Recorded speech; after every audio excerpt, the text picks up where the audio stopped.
Welcome to a Dynasty football podcast where we break down our own league currently going into year 2. It ain't a mom and pop league. We wheel and deal. 100+ trades already have happened in this league. I probably have done half of them already. But today we have our commissioner, Rob Lee.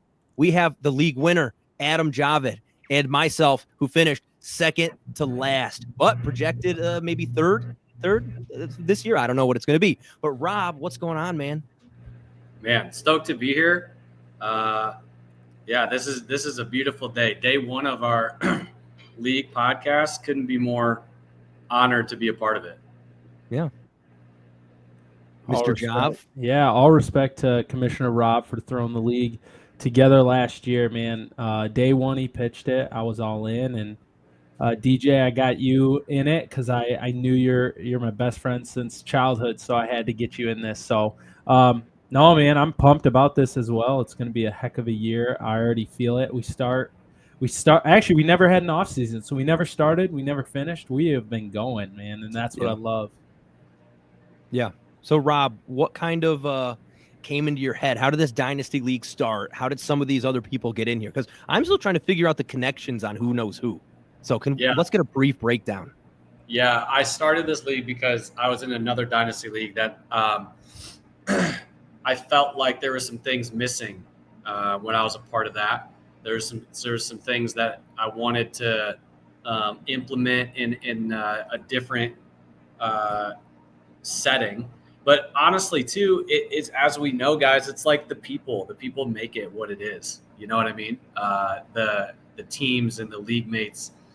And I never really set out to pick the perfect individuals, but I knew I was like, there's a certain vibe and a certain fit that'll work well together. So it was kind of I had a handful of people that I thought, I think this person will really thrive and embrace what we're looking to do. First person I pitched it to was Elders. When I knew I got Elders on board, a lot of his circle would be people that would really, I think jive well. And so from there, when we found other people that, he and I were kind of collectively thinking could be a good fit, it was always like, did they have someone that, they could bring in? So it was kind of go ask this person. We want everyone to come in with someone who they know, who's like a friend. So like Adam, when Ryan reached out to you, it was like, yeah, who do you think you could bring with you? That way you're coming in with, pockets of 2, and you're never dealing with that, we got 11 guys, we got 9 guys kind of a thing. So it just really came together really well from there. Yeah, it's been a fun dynamic. I mean, everyone has been willing to trade. Everyone has been willing to make moves. Everyone's been willing to change up their team look and identity. Some more frequently than others. Some people just come out of the woodworks for 3 days and make 5 trades and then go back into hibernation. So it's a fun one. Man, I have to say, too, when we set out to set this league up, there was not a ton of, hey,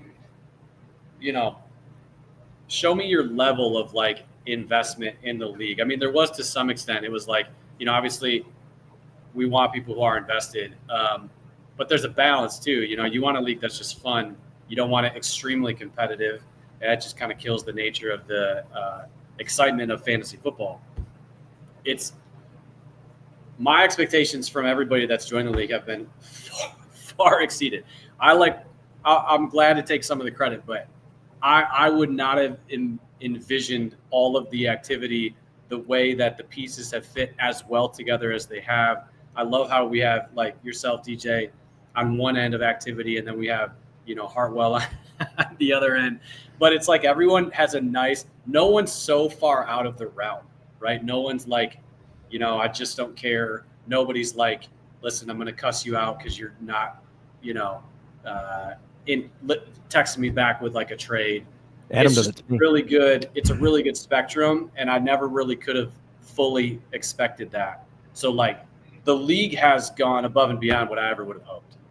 Yeah, I think Adam kind of set the foundation pretty early with kind of what this league was going to be. Adam, let's talk about what the new name could be. What is it going to be? Man, well, when I think about how the league started and kind of the draft day. And so if anyone doesn't know, Rob kind of had this idea. I believe it was you, Rob. We're going to name the league every year, something new. Unlike, most boring leagues where you just keep the same name. And it would be something themed off of something inside the league. So last year was Undo That because at our draft, Scott Verkuyk kept picking the wrong guys. And he would say, let's undo that. Come on, can you redo that? Redo that. So we had to name the league Undo That. Well, this year, I took home the chip, which was nice. Of course, I'm not done yet, but so I got the honors to rename the league, and what made the league last year, and honestly put Dawson in or DJ in a really rough spot to start the season was I made a trade. I looked at the worst teams in the league, and I said, who's going to have the number one overall pick? Because I want to win this league and have the number one overall pick. So I chose Matt Cucci, sent him my first-round pick and a mid wide receiver in Cortland Sutton. At the time, he was, pretty mid, and I wanted his first-round pick. So he accepted it in 2 seconds, and next thing you know, Cucci got dead last, and I won the league. So I won and got the first overall pick, and I picked Ashton Jeanty. And so because of that, we're going to rename the league Sutton for Jeanty. Sutton for Jeanty. Kind of spins off of something for Jeanty. It just kind of works, It was a pretty crazy deal at the time, and it all worked out for me. And Can I say, yeah, I'm interrupting you right now. I was furious because I know how this works for Adam Job. And I know the job, when he makes trade, there's going to be reasons for it.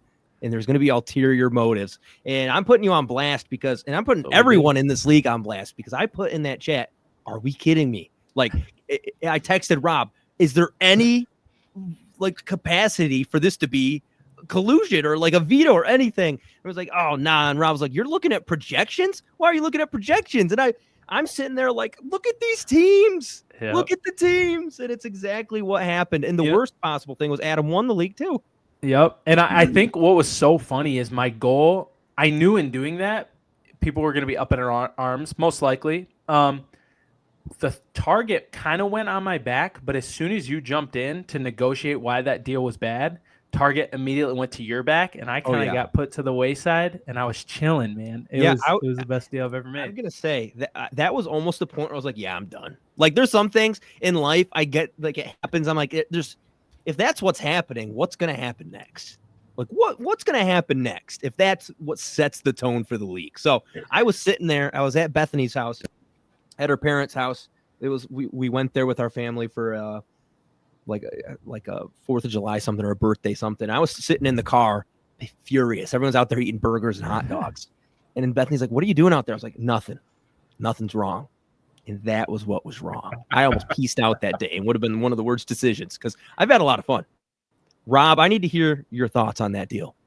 Man, it's funny we're revisiting this. I haven't had a ton of thoughts since it happened, ironically enough. But I will say, I think if I'm Matt Cucci, I still do that deal 10 out of 10 times. And that's not to take away anything for how well it worked out for Adam. I'm not even saying that it was a foolish thing to do. But there's so many things in fantasy football that can happen in a given year. And I get it on paper. Like, Matt had the worst team. And on paper, Adam, even before the year, you had one of the best teams. But the flip side of that, I mean, Sutton still turned out to have a phenomenal year, right? And if I'm trying to think how this could have turned of like Adam, because you could have ended up with, like if you would have had a down year and you needed a top pick to bolster your team, and you could have ended up with pick, right, 7, 8, 9, or 10. Now all of a sudden you lost Sutton and you forfeited slots. So, man, genius move. In hindsight, genius move. I still think that, like, if you go look at that right now on KTC, what? Oh, we might have lost him. Oh, we might have lost him real quick. Oh boy. Okay. If Rob loads back in, awesome. I got one thing to say. What's crazy about that pick that I traded? It ended up being Matthew Golden, who was picked 12th or 10th overall in our rookie draft, who I now own. So I got, not only did I get Jeanty, I also got the pick that that I originally traded to Matt Cucci, who was Matthew Golden, who I now also own. It's just funny because I own everything. Somehow I got it all back. The only person I don't have back is Cortland Sutton. So that's the funny part of it. Oh, we have Rob back in here. Some technical difficulties really quick. My apologies. Welcome back. My apologies. But yeah, keep going, Rob. No, just to finish that thought is like, if you go KTC on this one, is that not going to be a massive win every single time for one side? It is. And that's the thing, because it's all projections of, we don't know who's going to get the first overall pick. You're saying this. You're saying this. I had a feeling. I want you to go back in the league history and look at those lineups. Just look. His team was. Well, would you do it again right now? Would if you I looked at Matt's team and Matt? Let's see. Who would you give up? Let's say right now, Devontae Smith. Would you do first for first? Matt get Matt's first. Get your swap first, and you give him Devontae Smith. Would you do that? See, I even think Devontae Smith is too high of a player. I do. I think Cortland Sutton at the time was a mid-30s, 40s wide receiver. And Bo Nix, in my opinion, I didn't think Bo Nix was going to sling it the way he did. So I thought there were more question marks. I think more realistically, I would be looking like, because I have Stephon Diggs, would I package Stephon Diggs for in my first? So I don't know. I think it's a toss-up. I was so confident in Cucci being bad because he had all rookies at the time and guys that were unproven. I don't even think he had a startable lineup in any other redraft or anything. Like, it was, from the jump. But would I do it again? Listen, probably. Savvy. No doubt about that. It was extremely savvy. 100%. So let me say this. I actually made the deal, and Dawson knows this. I was obsessed with Ollie Gordon. I thought that pick was Ollie Gordon. Next thing you know, Ollie Gordon plays for a terrible Cowboys team, and Jeanty has a historic season. And I was like, I couldn't believe it. I did not want Jeanty. I was like pissed. And all year I wanted him. Yeah. And Dawson wanted him, and he hyped him up to me, and I was like, oh, this is going to hurt him so bad. So anyway, Rob, when you were gone, I was explaining. So that pick that I traded away to Cucci, so Cortland Sutton, and the 10th pick is what it ended up being, was Matthew Golden, who I also now own. So I not only do I own Jeanty, but I also got my first round pick back technically, and I lost out on Sutton. So realistically, it worked out. I ended up with everything other than Sutton. So man, it is interesting. Adam seems to have a history of being in the driver's seat. He's making the deal if he feels like he's very much in the driver's seat, regardless of what the metrics say. But then again, at the end of the day, that's what we're all trying to do. Right. Which I really think this makes a league like this compelling, is because when you're in a league where there's so many people who actually don't have a good pulse of what's happening, that's when there's no deals. Because people feel like that dude knows what's going on and they're pulling something on me. But in a league where everyone has a pulse of what's happening, everyone has their own values and can adjust accordingly and make moves. And with moving forward a little bit, like having such a dynamic league, you're going to have people all over the place in terms of quality, but what doesn't change is people still make moves. I think about my play style is I always trade for value, and with all my trades, it doesn't matter. Like, I'm always going to make a move, even if my lineup is completely bonkers. If I'm missing two running backs, if I'm missing receivers, because there was a point I didn't have running backs, and then there was a point where I didn't have receivers, and I've kind of evened it out now, but it's all about finding that value win. And the fact that the league's so active is how I can build my team. Because if this league wasn't active, I'd be probably one of the worst teams in the league, because my initial roster, my main centerpieces were like CMC, Amari Cooper, David Njoku.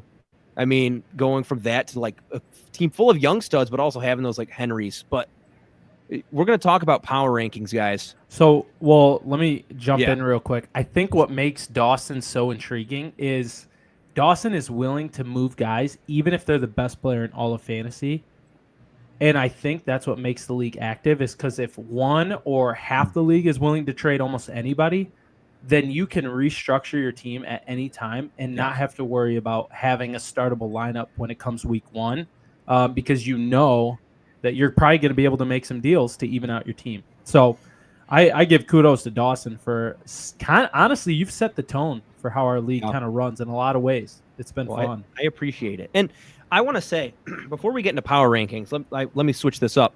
I want to talk a little bit about dynasty rankings.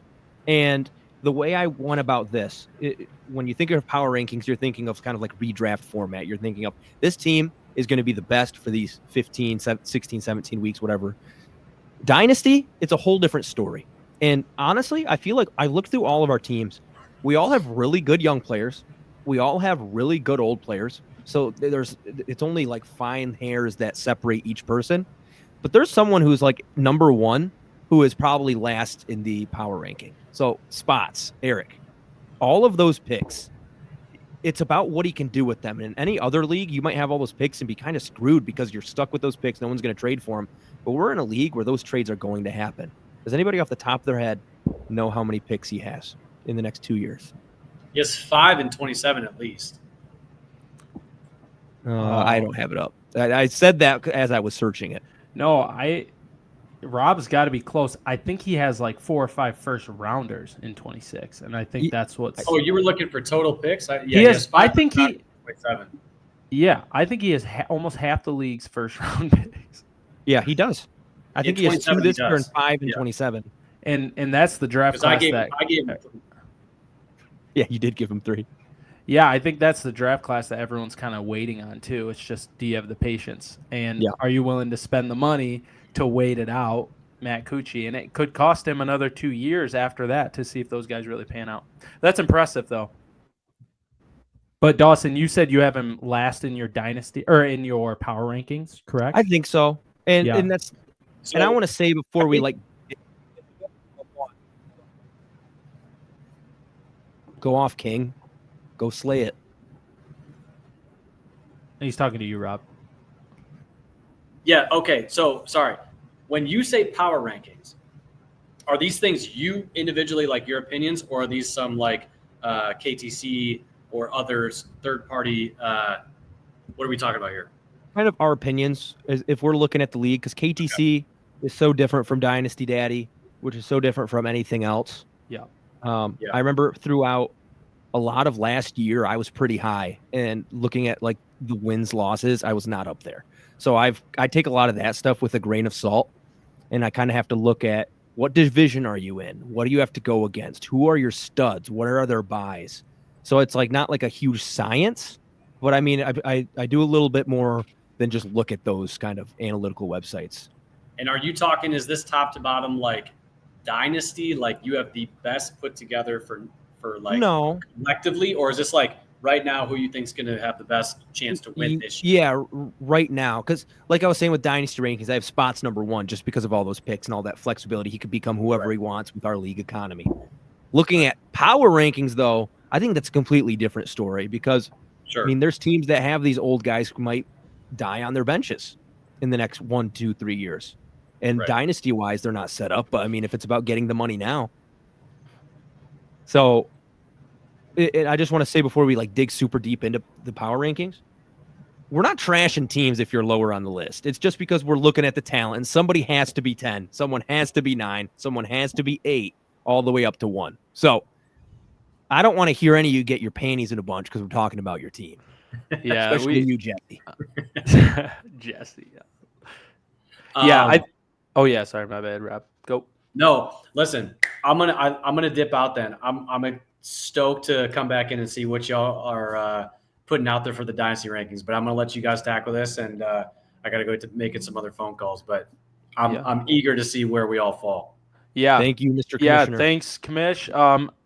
Do you mind changing the league name? Well, actually, we can talk about that later. But just so you know, my next choice would have been Rob's Vending Machines, just because I love it. I love what you're doing, and come on, man. To me, it's like it ties in you and me a little bit. But anyway, You're the man, Rob. We love you, man. And this podcast is going to be awesome. And we'll look forward to seeing you again soon. Love it. I'm happy to come on anytime. You guys, I'm stoked to hear the content. I appreciate it. We'll talk to you later, Rob. All right, guys. See ya. Peace. Okay, Adam, it's you and me. What a man that is, Robert Lee. Oh, that beard. Honestly, he always reminds me of Derek Carr. He's got that. He's kind of got that like dark, like, oh, dude, legendary guy right there. It's just the face shape that's a little different. Yeah, but I know. I don't want us to take too long for this. I mean, maybe 10, 15 minutes. Right. We're already 20 into the intro. People are here to hear our rankings. People are here to kind of look at the teams that we've built. Yes, so, sir. Adam, number one, and we maybe next time we can do this a little differently where we give each other the list and then we can put it something to like even it all out. Yeah, I agree. I think, with time and the more we do this, do you mind starting from the bottom, just to kind of build that anticipation till it's the top? Let's start at 10. So 10, I personally have spots as well. And I believe you said that when it comes to power rankings, and we can do Dynasty another time, power rankings, the biggest thing I notice is he's got 2 solid quarterbacks, in my opinion. Receivers are decent, but running backs are young. I mean, Omari and Hampton's RB1 for him, which is going to be solid, but he's got Nick Chubb starting lineup. Yeah. And then no bench. Absolutely no bench. If any of his starters go down, I don't know what he does. So, yeah, I'm with you there. Like he has neighbors, like you mentioned. That's not enough. Amarian. Sorry, you're right. Hampton in London. He's got London. You're right. He traded a lot of those pieces. Yeah. I'm right there with you at 10. Number 9, Adam. What do you got going for you? I've got Matt Cucci. Is that also who you have? Yep. Yeah. Yeah. And, for me, there we get into like the neighbors talk. I mean, you have neighbors, you have Jaden Daniels, you have the foundation of a really good team. It's just the kind of exterior pieces that kind of surround those core building blocks.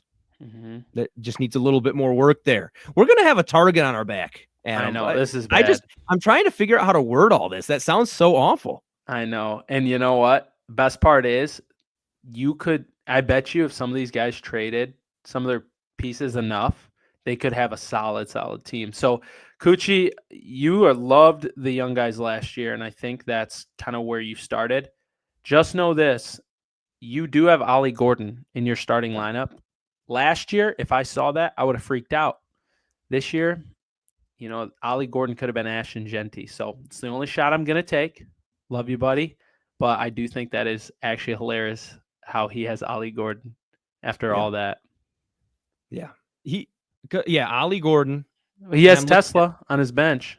Yep. And he has Cortland Sutton. But I mean, then you have the Brian Robinsons, the Jalen Pokes, Roshan Johnsons, Joe Milton, Tyler Conklins. I feel awful doing this, Adam. I feel really bad. Let's move on to number 7. Yeah. No, number 8. We've got 8. So we've got spots at 10, right. Cucci 9, 8. I have Jesse. I want to hear your thoughts if that's who you have. Yep, that's who I got. Cool. We're riding true here. I'm working on pulling up some of these teams. Yep, take your time. So you go ahead with what you were saying. Yeah, he's got Bo Nix and Joe Burrow as his quarterbacks, which is in a 2-quarterback league. I think those are home runs. I think his diciest position is running back, as a lot of teams, because we start 3 running backs, 4 wide receivers, 2 tight ends, 2 quarterbacks, and a flex. So if you don't have 2 solid running backs that are going to score a lot, it's going to be tough. He's got Bucky Irving, RJ Harvey, and then Austin Eckler. And I think those 3 are very well, but besides Bucky, those other 2 are mid. We don't know how RJ Harvey's going to pan out. Those wide receivers, is that his team there you're showing? Yep. Okay. Yep. Wide receivers are nice and young, very young. And Garrett Wilson, T. Higgins, Roma Dunze, Jalen Waddle. That's a phenomenal core. But his bench, a lot of these teams, it comes down to your bench, in my opinion. In a season like this, with this much of a starting lineup, you got to have some bench players that can come in. Yeah, I'll say like great foundation. I mean, we're talking about how do you build this team? It's about getting these key players and then making the right picks come to the draft, and then you add another player or 2. But you have Joe Burrow, Bo Nix, Bucky Irving, Garrett Wilson, T. Higgins, Tyler Warren could be a top 3 tight end. I mean, just looking at the other options that they have in Indianapolis, that's kind of an easy gimme there. Can I Okay. also say Jesse might have one of my favorite up and coming teams because he still has every draft pick. Yeah. He is not missing any rounds in any future drafts, besides maybe a second round pick in 27. But man, foundation, like you just said. But yeah, power rankings, got to give him number 8. I would love to know, you kick us off at number 7, who you have. Number 7, I have Hardy. Yeah, same. That's funny. Yep. That's fun. I'm curious when this is going to go around, like when we're going to switch here. I'm trying to pull up his team as we're speaking. His team is one of those where you look at it, it has a lot of good players. Don't get me wrong. We're getting to that point where you look at his roster, it's very serviceable. I mean, you have Lamar Jackson, you have Tedero McMillan, you have Kyron Williams, Sam Laporta, James Cook, Michael Penix, Bryce Young, Zay Flowers, Chris Olave. Like, these are all names. It's about who can then take that next step into that kind of elite tier. Like Ted McMillan, can he take that step? Can James Cook be consistent? Can Zay Flowers take a step? So that's kind of what I'm looking at when I look at his team. Yeah, and I think his best bench player is Ramondre Stevenson, Christian Kirk, Amari Cooper, who are all 50-50 players. We do not know. They're all in situations we do not know what's going to happen. So his team name is Need a Doctor over here because last year he had so many injuries and no bench players. It was really hard to see him almost not be able to start certain players or have a startable lineup. Comes down That's to that tough. same exact thing. Yep. So talk to me, number 6, who you have. This is where it gets tough because I think you can throw a lot of different teams in here. I mean, looking straight at it, I'm still kind of debating this as I'm going. Yeah. I'm going to go ahead and put Verkijk on here. Wow. That, in my opinion, is breaking news. But I want to hear why, and I think Verkijk's going to be a little salty because he posted something in our league about some rankings, and he did not have himself that far. So talk to me, Dawson. What you got? It's another one of those things where you have all of these great players. You have an amazing foundation with your running backs. You have Jahmyr Gibbs. You have Chase Brown, Josh Jacobs. The quarterbacks scare me a little bit. You have Jared Goff, and who's his number 2? Drake Stafford? May. Drake May. Drake May is okay. Now I'm feeling a little bit crazy there. Drake May 1, Goff 2. Can Drake May continue? Can he continue what he was building off of? Right. Then it's the wide receivers. And I know we're not trying to talk about dynasty rankings, but I mean, you have DK Metcalf, you have Devontae Adams, who is in a system with Puka Nacua. He has to deal with Matthew Stafford potential injuries and potentially deal with Jimmy Garoppolo. I don't know. That's a tough one for me because then the tight end position's a little weak as well. So we're getting to a point where it's picking these little hairs and we're trying to find exactly who fits where, and somebody has to be there. So that's just what I was placing.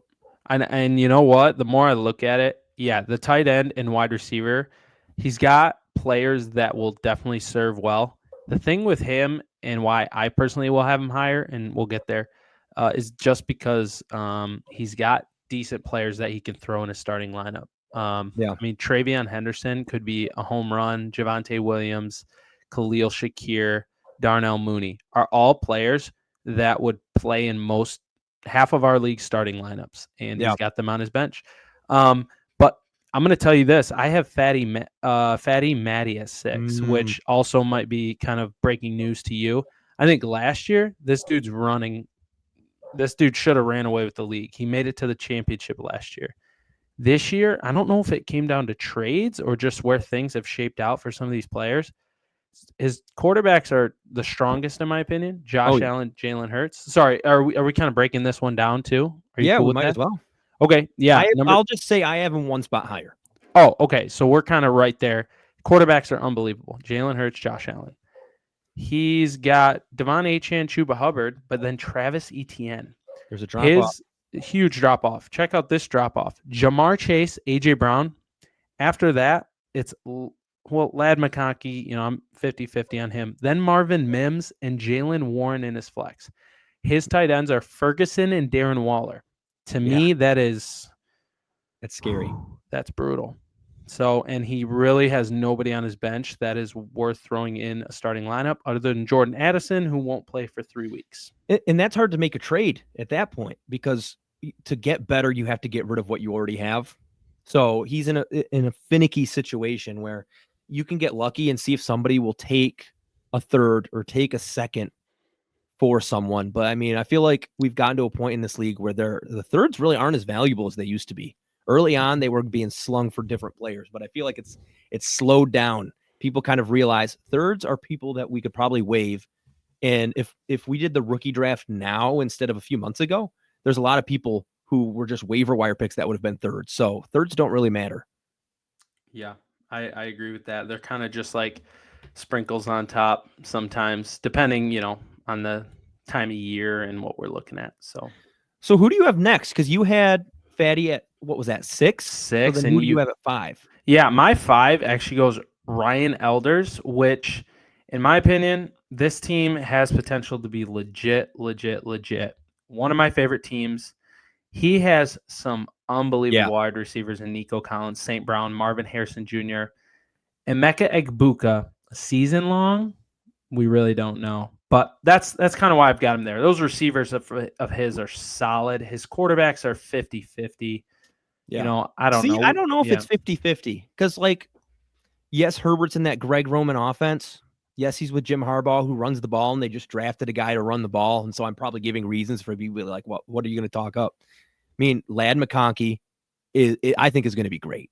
Yeah, I think you look at the different weapons that Herbert has continually just slowly added in, getting Keenan Allen back in, someone to make him a little bit more comfortable. The 2 rookies, Trey Harris didn't look that great, but I can't even remember who I'm talking about, like the DK Metcalf clone.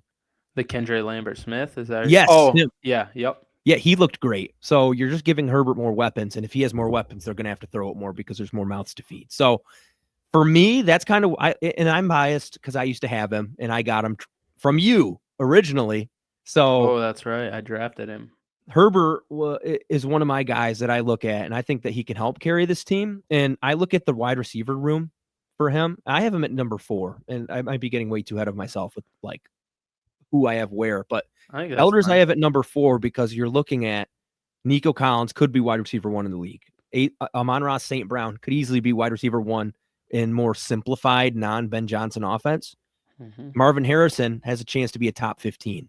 And then Egbuka is one of those sneaky ones. If Evans gets hurt, he's the wide receiver 1 in a Baker Mayfield pass-happy offense. So it's like that's where it gets tough is looking at his bench. Yeah. But the starters alone, I think, are what kind of jolts him up to 4. Yeah, those starters are solid. It's his flex as Dylan Sampson. We just have no idea. Yeah.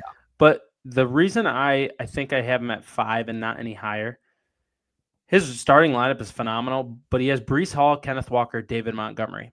All 3 of them are in somewhat of a committee. Ken Walker is not necessarily in a committee, but we're all hearing reports. I mean, he gets injured every year. You can't really predict that stuff, but we all know Charbonnet is ready to go at any second. So that's where I got that. Justin Fields, phenomenal fantasy quarterback, real life quarterback. I'm not in. So cool. We'll see. So, but who'd you have at 5? Sorry, you jumped down to 4, but 5 was my Fatty Matty. Oh, yep, that's right. Okay, so then 4, what do you have? You have Ryan, you said? Yep, 4 I have Ryan. Okay, my 4 is you. Oh, that's low. I'm going to tell you that's low right here, right now. Get your panties in a bunch, buddy. So here's the thing about me and Dawson. We call each other every day. We debate every single day. 4 for you. You have Caleb Williams, Trevor Lawrence. We just don't know. Seriously, I think both could be very, very good. Your running backs are Nasty and Bijan. Sorry, it's Bijan nowadays. Oh, yeah, Bijan and Derrick Henry, Tony Pollard. 3, very, very good. Your wide receivers are high ceilings, mid floors. Tight ends, solid. George Pickens, solid. Dawson, your biggest weakness is your bench. I don't know when any of those guys go down who the heck you are going to start. See, so I'm going to break this down for you. Yeah, please. I have a science. If Bijan goes down, people might say that's a league loser right there. By the way, it's Bijan. Bijan. I don't care. Come on. Like Bijan. But I have Tyler Algier to pick up those little pieces on that Falcons offense. So, I mean, having the handcuff isn't always going to replicate. But what I'm going to say is I at least know if he goes down, I have somebody that has the potential to put up like workhorse value and volume, because that's what he did his rookie year as well. And he was really good that year without Bijan. Yeah, there you go. And then you're looking at Derrick Henry. That's the one. He's never going down. I'm just going to say that. We love Derrick Henry. We love Derrick Henry. Yeah, my team name is King Henry. And then Tony Pollard is kind of one of those. I don't want to get too deep in kind of my thoughts. I've kind of given you my breakdown of my plan for the next few weeks of what I plan to do. But I do feel like I have Krosky Merritt. I feel like I have Lil Bill. He's a guy who, and I even have Chris Rodriguez. So no matter what, I have the Commanders running back one on a really good team. I have Woody Marks. I have Kyle Monangai. So in case like Swift get hurt or like Chubb is inevitably not going to play a lot because he has like no cartilage in his knees. But I look at my wide receivers. I just see a lot of lottery tickets. I agree. Ricky Pearsall could be the wide receiver 2 on this team.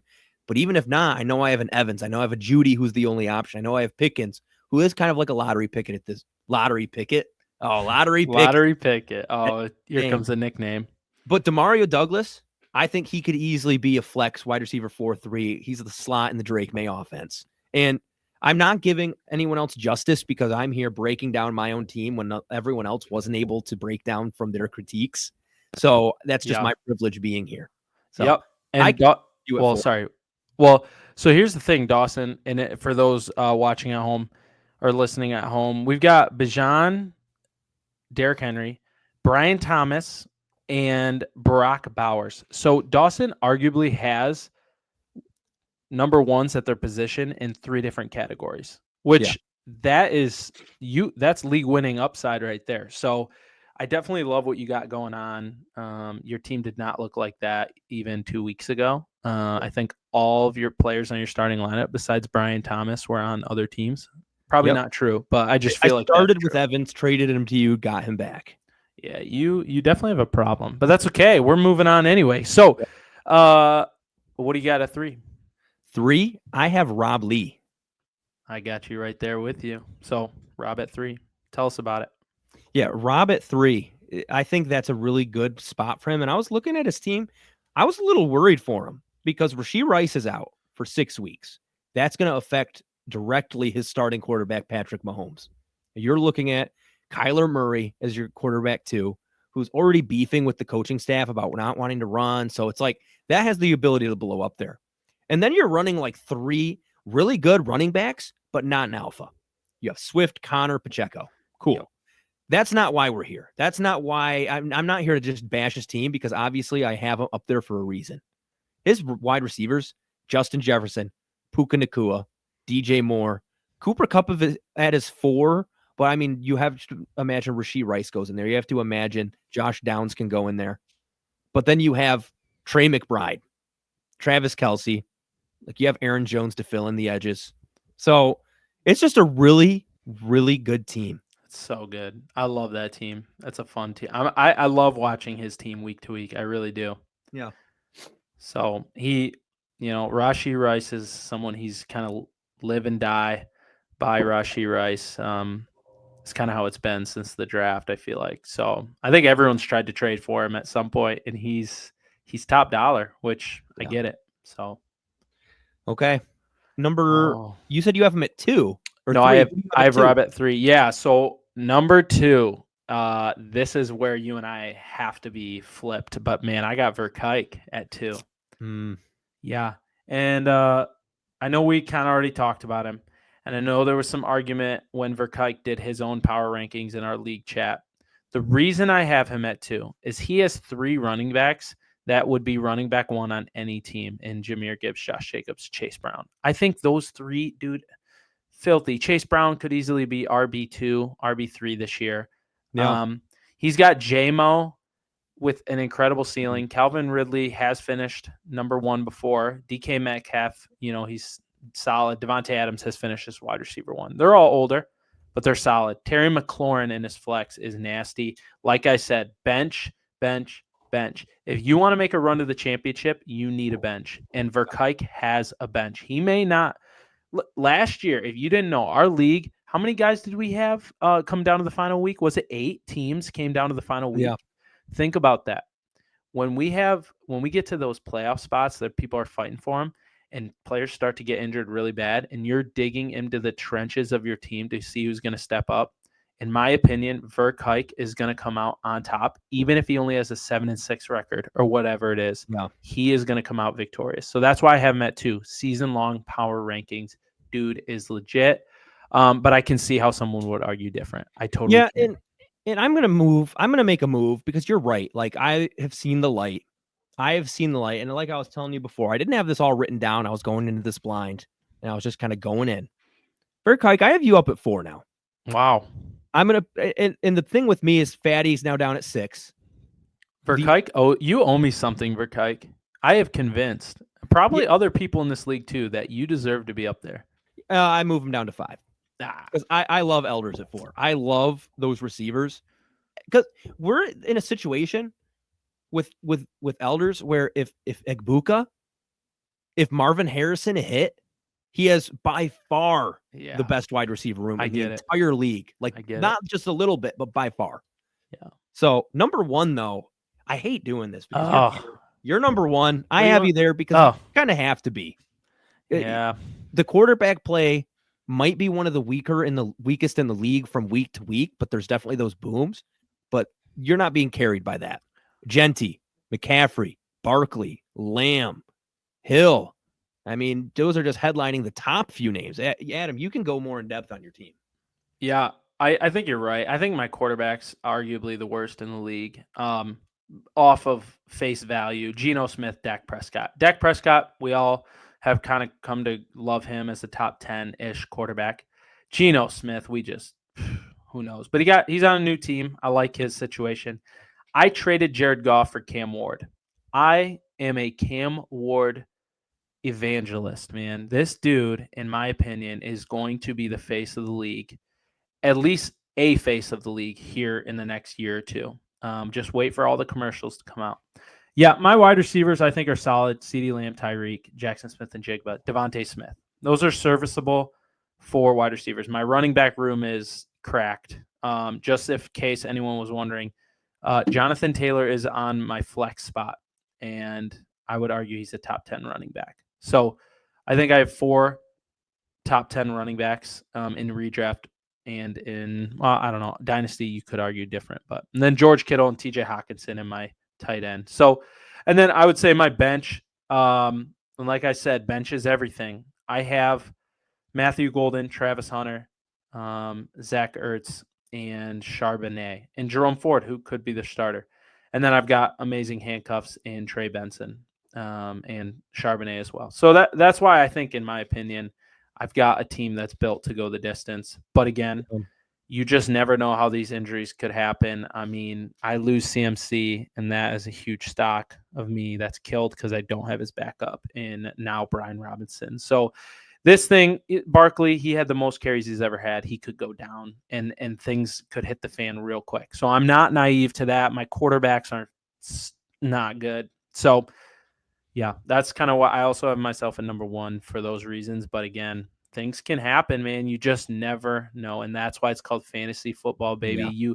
You get to create these lineups and do what's best for you, get players you want to watch, enjoy it, and just have a good time.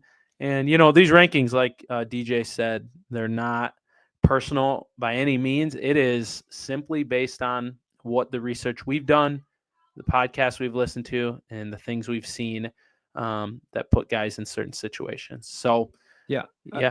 I would love to hear from the rest of the league. Like, where were we wrong? Be fun. Where were we right? Come on to the show next time and debate, because we want to debate some of these topics. Like, that's what we're living for.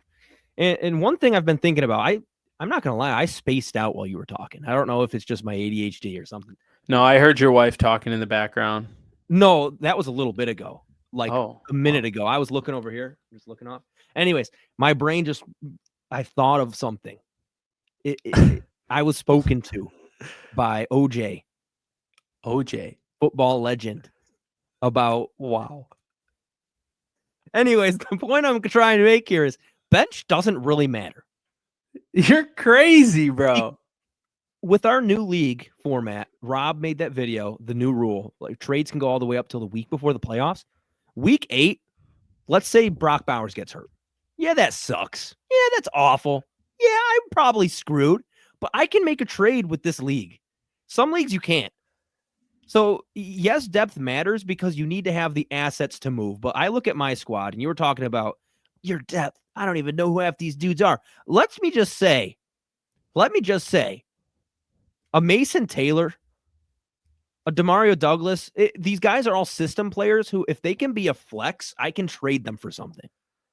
And as long as I have something that can be worth any value, I can plug these holes, maybe with some Band-Aids. But then you would also have to make sure your team is healthy. Because if it's not, we could both be screwed. But I'm here making trades while you're there sitting pat. Oh, I got this guy on my bench. What if both get hurt, Adam? Yep. That's a real scenario. I don't know. You know, Dustin, you've helped me see a lot of different perspectives, which I love. You are a very emotional thinker, and you act on your emotions way more than I do. And I would say to you, what I've found value in is you view everyone as valuable in some sense. Yeah. Yeah. And I think that's exactly goes to the bench. If a player gets hurt, that sucks, but someone is always willing to be moved. What's hard, though, is I don't think everyone views it that way, which is really, really difficult. Some people have their guys. Some people view them as absolutely nothing. But you're 100% right. I am a huge advocate for bench. If I don't have redraft or dynasty, if I don't have a good bench, I never feel good about my team. I just know how this goes. I don't get overhyped on rookies unless their name is Cam Ward. But outside of that, dude, these guys can go down, they can go up. You're huge on Bill Krosky-Merritt. You traded him in our other league last night because you must be a huge apologist for him. But, dude, I don't know. I'm not in on him. And I just think some of these guys on our benches, it's like consistency matters. And if they are nobodies, I don't know. But you have to make a narrative for everybody on your bench for the situation, because why have all those bench spots then? Because if you're just going to pick up trash, you have to try to find those little diamonds. And what you have to try to do is if you can sell one person in the league on that, like with Merritt, I love Bill. I know. Do I actually? I don't want to get into my strategies. Yeah, no. Keep it. But the big thing is, if I can find one person who agrees with me on one of those things, that's all it takes. And that's why I send so many feelers out. Some of you guys haven't responded in 5 or 6 texts. So I'm just going to say that right now. But I'm going to keep sending them. Because unless you say, Dawson, leave me alone, I'm going to be in your DMs. I'm going to be sending trade offers. For Adam, I'm going to be sending them and taking them away. Yep. You're a dirty dog.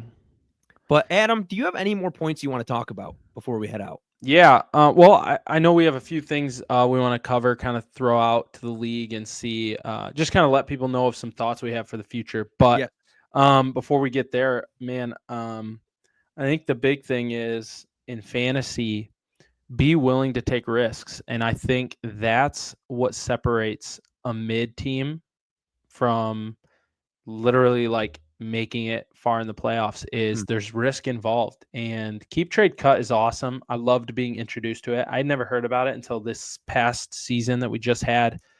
It kind of affected me in a negative way, in the sense that I don't view guys the same way as I used to or get feelings about. So I don't gamble as much because of that.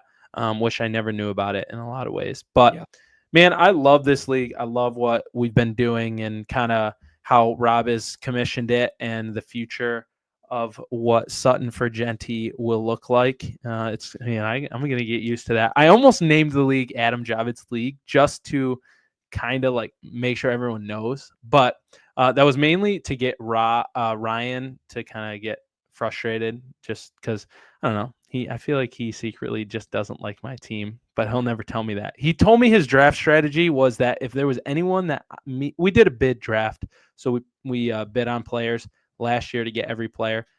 Whoever Rob and I bet on, $1 or $2, whatever, Ryan would do anything in his power to go get those guys. That's how he drafted, bro. So when I offer him trades or give him any opinions, he doesn't tell me that he likes my opinion, but I think deep down, he takes it. So I just wanted him to know that this is my league.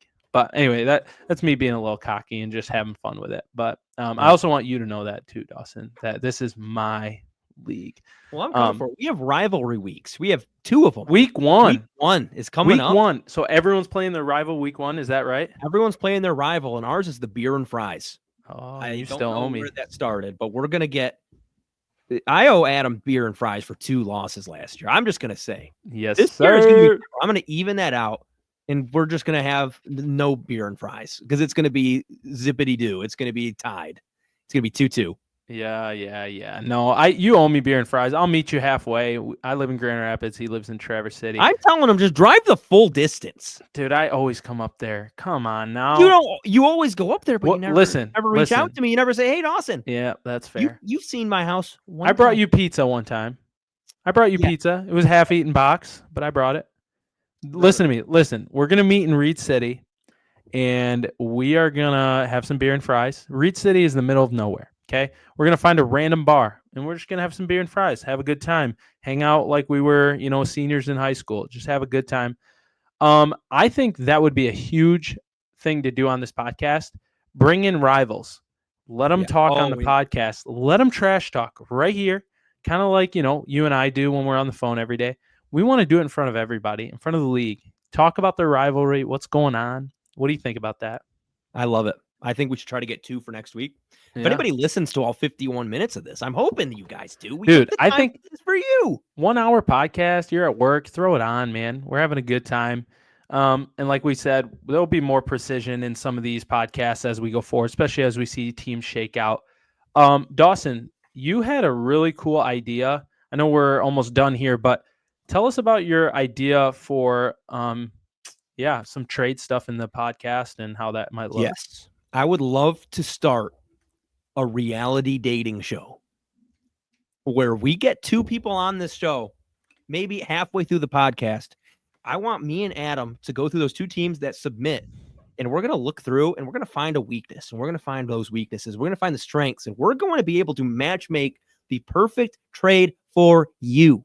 And if we can pull off that trade, you just won the game and we won the game. Yeah, our goal is we're not going to try to troll people because we're not going to say, "Oh yeah, Saquon for Bijan" or something, because it's like, why would anybody want that? What do you mean? Saquon's because nobody would ever want to take Saquon if you're. We all want Bijan. But you know what I mean. Like, our goal is to win. There needs to be repercussions if it doesn't work, or there needs to be a reward, or there needs to be a prize. There needs to be something, but I don't want it to be like rigged. And I don't want people to feel like they have to do it. But I want to be able to come on this pod with you, create those trades, bring them on, then they talk about it. And then hopefully on the pod, we can get a live accept. Smash accept. Imagine that. A live on the podcast. Deal goes down.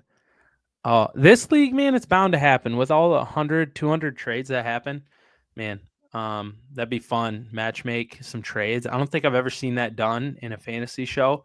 I think it'd be perfect to do with some of our league mates and kind of see, are you made for each other? Are you compatible? Because Dawson and I thought we were not compatible. I think we did this for 4 years with each other, drafting and trading. Yeah. But you and I have never traded with each other until last year. I think was it the CMC deal or was that the H-hand deal? It was the Evans.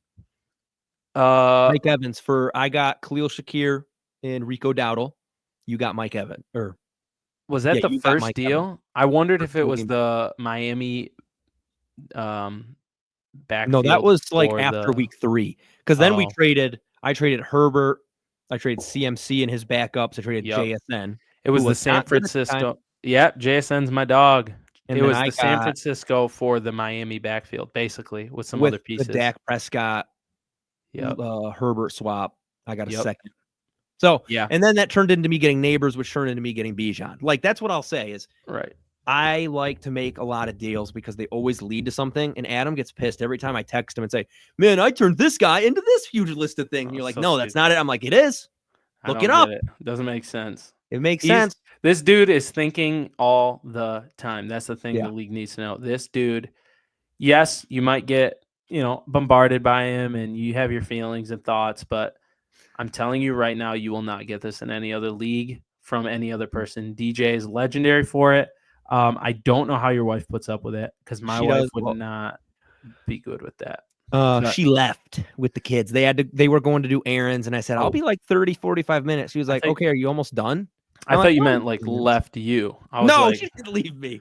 It's no. like, wow. No, she just went out and they're going to do some shopping. She wanted me to come. I told her it might not happen, but she ended up leaving. So cool. Well, hey, I think we've got some fun things in the future, some goals. Quickly, I want to know. This is the last thing I kind of thought. Throw me your dark horse stud for the year. Who is your ride or die fantasy player? Does not have to be on your team. Who do you think is going to? It can be a controversial player. I just don't want you saying like I think Bijan is going to be the best player in fantasy. Give me a dark horse ride or die player that you think is going to make a name for themselves this year that hasn't already. Yeah, and yeah. There's a few I look at. And trading away Marvin Mims was really hard, but his big play threat every time with Bo Nix during the end of the last season was insane. I think I traded him for a third. I needed that third to then make another deal. So, or maybe at 2/3. I can't remember what it was. Either way, Marvin Mims is one of those dudes. I look at him like he could be, he's like that Tank Dell kind of mold. And my phone died, so my camera is gone. So you're still here though? Yeah, I'm still here. Oh, good.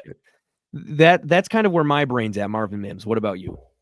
Marvin Mims. I like that one. That's definitely a dark horse. You think he's gonna be a stud? Yeah, I have a few as well. I think someone I can't stop drafting, and I literally just traded them away to you, is Ricky Pearsall. I think Ricky Pearsall is going to be a stud this year. Yeah, I had him, but you offered me Travis Hunter, and I felt like I had to take that just based on upside, and I like Travis Hunter in college. But Ricky Pearsall, ride or die.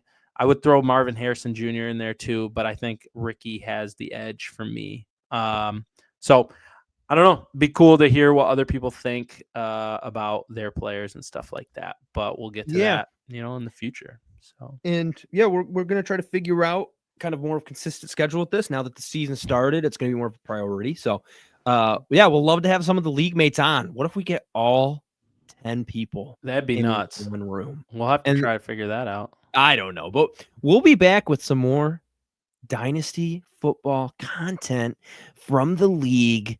Sutton for Jeanty. Yes. Thank you guys for joining us. Adam, thank you.